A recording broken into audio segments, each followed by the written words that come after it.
ನೋಡಿ ಸ್ನೇಹಿತರೆ, electronic city flyover ಮೇಲೆ ಒಬ್ಬ ಇಡಿಯಟ್ ಟೂ ವೀಲರ್ ಅವನು ಇಡಿಯಟ್ ಯಾವ ಥರ ಬರ್ತಾಯಿದೆ ನೋಡಿ ಒನ್ ವೇನಲ್ಲಿ.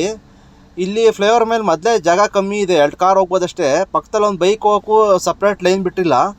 ಇಂಥ ಕಡೆ ರಾತ್ರಿ ಹೊತ್ತಿನಲ್ಲಿ ಅದರಲ್ಲೂ ಕೂಡ ಒನ್ ವೇ ನೋಡಿ ಎಷ್ಟು ಫಾಸ್ಟಾಗಿ ಬರ್ತಾಯಿದ್ದೀನಿ ಅಂತ. ಇವ್ರಿಗೆಲ್ಲ ಏನು ಜವಾಬ್ದಾರಿ ಅನ್ನೋದಿದೆಯಾ? ಇವರು ಏನಾದ್ರು ಹೆಚ್ಚು ಕಮ್ಮಿ ಮಾಡ್ಕೊಳೋದಲ್ದೇ ಬೇರೆಯವ್ರ ಪ್ರಾಣನೂ ತೆಗಿತಾರೆ ಇಡಿಯಟ್ಗಳು.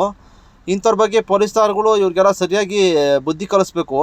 ನೋಡಿ ಒನ್ ವೇಲಿ ಹೋಗಿದ್ದಾನೆ, ಏನಕ್ಕೆ ಹೋಗಿ ಈ ಕಡೆಯಿಂದ ಹೋಗಿದ್ದಾನೆ, ಇದು ಏನಕ್ಕೆ ಹೋದ ಅಂತ ಗೊತ್ತಿಲ್ಲ. ಆ ಕಡೆ ಟೋಲ್ ಕಟ್ಟಬೇಕಾಗುತ್ತೆ ಅಂತ ವಾಪಸ್ ಬರ್ತಾವನ, ಇಲ್ಲ ಏನಕ್ಕೆ ಬರ್ತಾವನೆ ಅಂತ ಗೊತ್ತಿಲ್ಲ. ಒನ್ ವೇನಲ್ಲೇ ಸೀದಾ ನುಗ್ತಾ ಇದ್ದಾನೆ.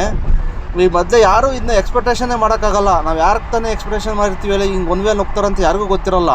ಅವ್ರೆರಡು ಕಾರ್ ಹೋಗ್ತಾ ಇರ್ತಾರೆ, ಅಕಸ್ಮಾತ್ ಏನಾದ್ರು ಆ ಕಡೆ ಈ ಕಡೆ ನೋಡಿ ಬರ್ತಾ ಇರೋದು ಗೊತ್ತಾಗ್ದಲ್ಲಿ ಟೂ ವೀಲರ್ ಅವ್ರು ಆಗ್ಬೋದು, ಕಾರ್ನರ್ ಯಾರಾದರೂ ಗುದ್ದಿದ್ರೆ, ಮೊದಲೇ ಈಗ ಫ್ಲೈಓವರ್ ಮೇಲ್ಗಡೆ ಇರ್ತೀವಿ, ಹೈಟಲ್ಲಿ ಇರ್ತೀವಿ, ಗುದ್ದ ತಕ್ಷಣ ಅಕಸ್ಮಾತ್ ಏನಾರು ಅವ್ನು ಕೆಳಗೆ ಬಿತ್ತು ಅಂದರೆ ಅವ್ನು ಯಾವುದೇ ಕಾರಣಕ್ಕೂ ಬದುಕೋಕ್ಕೆ ಚಾನ್ಸ್ ಇರೋಲ್ಲ. ಕೆಳಗಡೆ ಬಿದ್ದರೆ ಅವ್ನ ಪ್ರಾಣನೇ ಹೋಗುತ್ತೆ.